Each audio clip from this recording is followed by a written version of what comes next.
Today I'm gonna build a real civilization on Minecraft using MineColonies mod.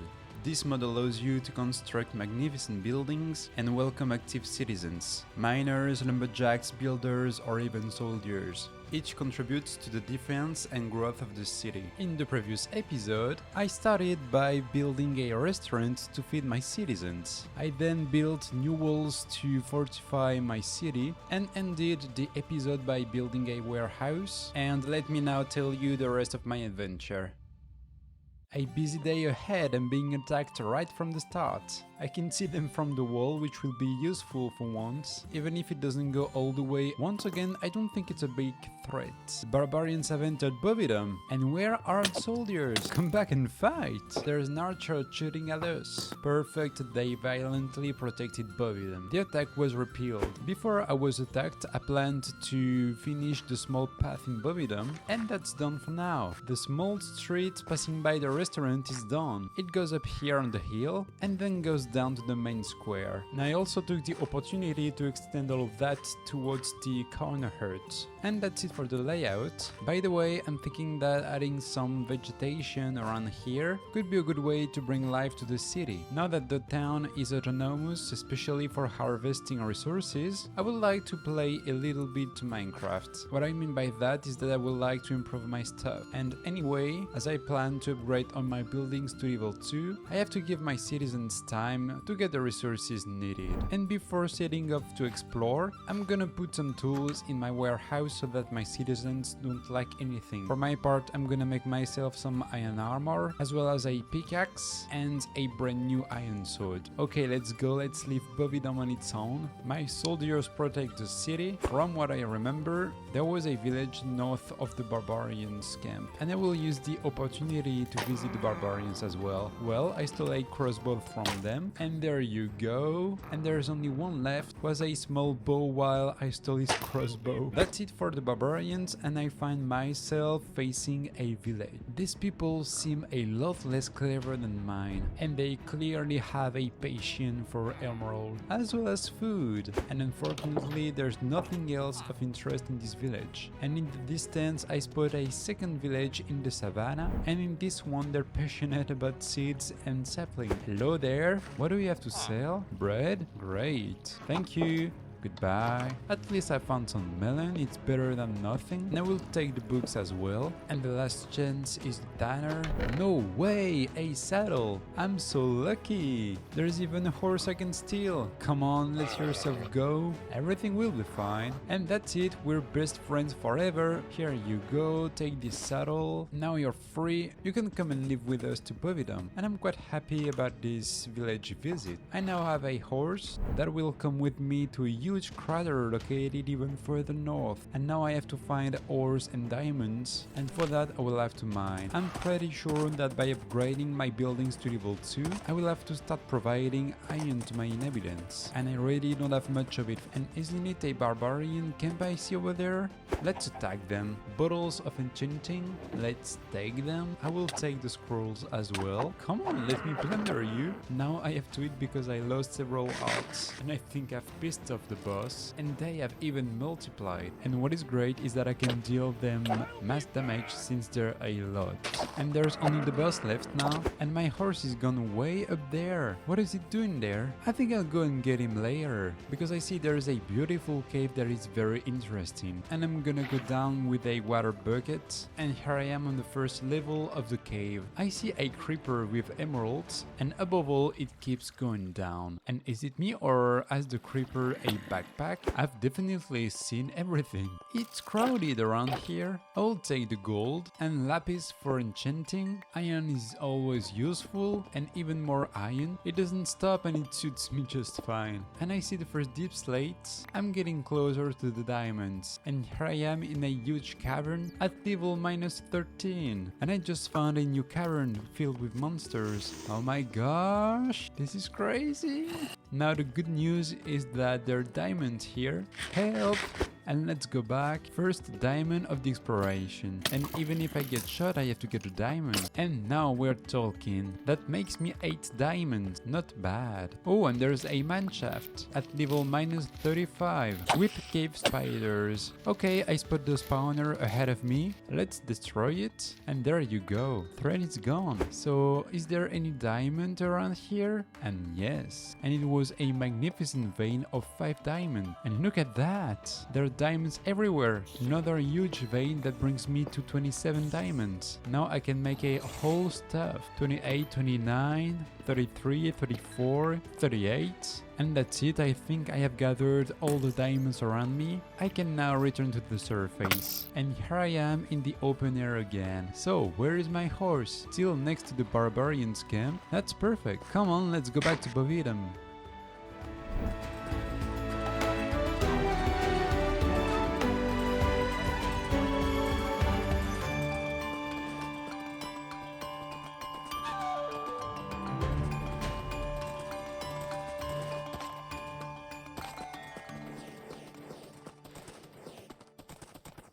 Here I am back to Bovidum, that's nice. Come on everyone to bed. And it makes me half a stack of gold, almost a stack of iron, and more importantly 39 diamonds. Which makes me a magnificent outfit. At least I will stand out from the citizens of Bovidum. And I see that Naomi is continuing to expand the mine. It's perfect, she has collected a lot of cobblestone. And it's time to move on to the next quest.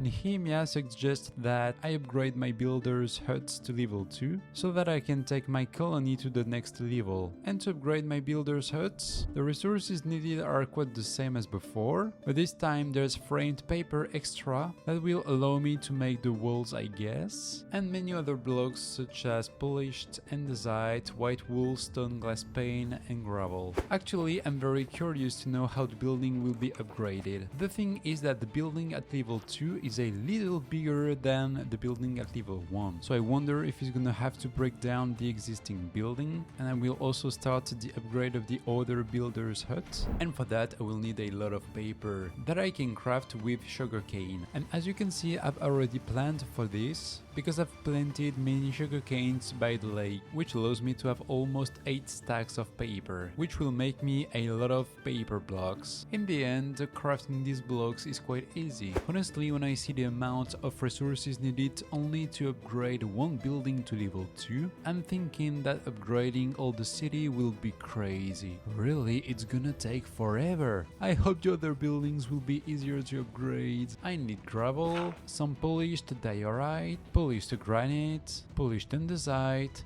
sandstone, cut sandstones, with and without pattern, glass and windows of course, some racks, torches, wool, and I even need grass. And I'm not even talking about birch logs, and of course all the other wood and stone materials I've already collected. And now let's upgrade the building, and I can easily see the difference between a level 1 building and a level 2 building. Level 2 means way more stones and half timbering that appeared, and that's cool because it looks a little richer, and I'm curious to go inside and see what it looks like. And now it's even possible to go down to a basement where there are stored resources, and here are all the blocks I collected to upgrade building. That's for the basic version. Now let's go and see the variant. Now the 3 buildings are connected to each other. There's an arch here that I can go through to reach a courtyard. On the left is a small roof with a chest. Now the windows are made of glass, and finally on the side the shelter has become a room, and I can even go down. It's much bigger than the other one, and I can also see all the special blocks I had to collect. When I see the difference between level 1 and level 2, I wonder what will the buildings look like at level 5. As you can see, there are quite a few citizens walking around with exclamation marks above their heads. I can see that 3 new quests appeared. Zane suggests that I upgrade my houses, since each new level will allow me to welcome a new citizen. And finally, Kyler explains to me that he lost lost his glasses yesterday and he would like me to find them for him. Okay, I will start with that. The craft is pretty simple and he gave them back to me. I'm gonna put them on. So far I can't see much with the glasses. I think I need to launch some upgrades to see something. And I'm looking so good. And I just talked with Aiden. Not only does he want me to upgrade my guard towers to level 2, but he also wants me to build 3 more, making a total of 5. That's a lot. I get the impression that he is a little paranoid. Apart from that, when I look at the list of resources needed to upgrade the other buildings, it's much more easier than for the builders' huts. Okay, I know what the glasses are for. It allows me to see what the buildings look like once they're upgraded. But to do that, I still have to upgrade the buildings. To be honest, even though I only need basic resources, I'm still gonna need thousands of them. I'm setting myself a challenge. I'm gonna try to upgrade as many buildings as possible in order to make an incredible time lapse. Now let me sleep with my citizens and I'll see you later.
This was, I think, the biggest time-lapse of this series so far. Finally, I motivated myself to improve all the buildings except for the tavern. Actually, all the buildings have 5 levels except for it. At level 2, the tavern has a really nice red roof, but I prefer to wait until all the other buildings have the same roof, so that they look the same. And the rain gives kind of a dramatic sight of Bovidom, but I'm still curious to go and visit the interiors of the buildings. On the right of the town hall I have a basement that has appeared, and it looks like it's a prison. And inside, the main room has clearly been enlarged. Then the restaurant has also been improved. I can see that there is a stable on the left here, so the building takes up a little more space. And inside it's simply bigger than before. Not much has changed, I must say. And now the wall has been upgraded to level 2 and looks way better than before. I can't even see the barbarians invasion. I also improved the entrance of the walls. It is now a 3x3 door, which is bigger than the 1x2 door I had before. It's also nicer to go through, and the 2 guard towers are identical. And looks like I have some small connection issues, unfortunately, between the towers and the wall. I think it will resolve at higher levels. And it has an additional floor, and the warehouse has become very big. The ground floor itself hasn't changed much, but the upper floors are so big now. Inside inside there is a first room here with some storage and a second room there with an office. It's impressive to see how much more elaborate the buildings are at level 2. Speaking of which, let's go see the house. It now has a small space on the right, allowing me to enter from the side. The ground floor is also more elaborate than before, and I'm curious to go and see upstairs. And there is a double bed for 2 citizens. The delivery houses have also been enlarged. I think delivery men will be able to carry 3 stacks at level 2. And now that the warehouse is at level 2, I can assign 4 delivery men. That's great because it will help me to smooth out exchanges of resources. I've spent thousands of days upgrading all the buildings to level 2 and I can tell it tended to slow down the process. That's it for the buildings inside the city. Now let's have a look outside. The forester's hut has been upgraded to level 2. I don't really know what difference it makes, but now my forester can have iron tools. But for that I need iron, of course. For the farm, a warehouse has appeared here on the right, and now that the farm is at level 2, I can have 2 fields, which will allow me to add potatoes alongside the wheat. And finally the mine, which has grown great in regard to the building, and it looks like Naomi doesn't work. Once again, she needs resources to build galleries. I've already given her a lot of resources, but that's understandable because she goes deeper and deeper in the ground. And if I'm not mistaken, now that the mine is at level 2, she can dig down to layer 16. Honestly, my biggest problem when upgrading buildings was the stone. I must say I had a lot of wood and paper, but I didn't have enough stone. And that's for a good reason, because the miner spends a lot of time building galleries and doesn't spend that much time collecting stone. And now Bovidom will continue to develop with my new 4 unemployed citizens, and the new guards will be independent with their own beds in the guard towers, which will allow me to have 4 new professions. I can't wait to continue exploring the mod and obtain new professions. This will make my life easier, and I hope you enjoyed this episode. The city has now been transformed. If so, please comment and subscribe, and I will see you soon in the next episode.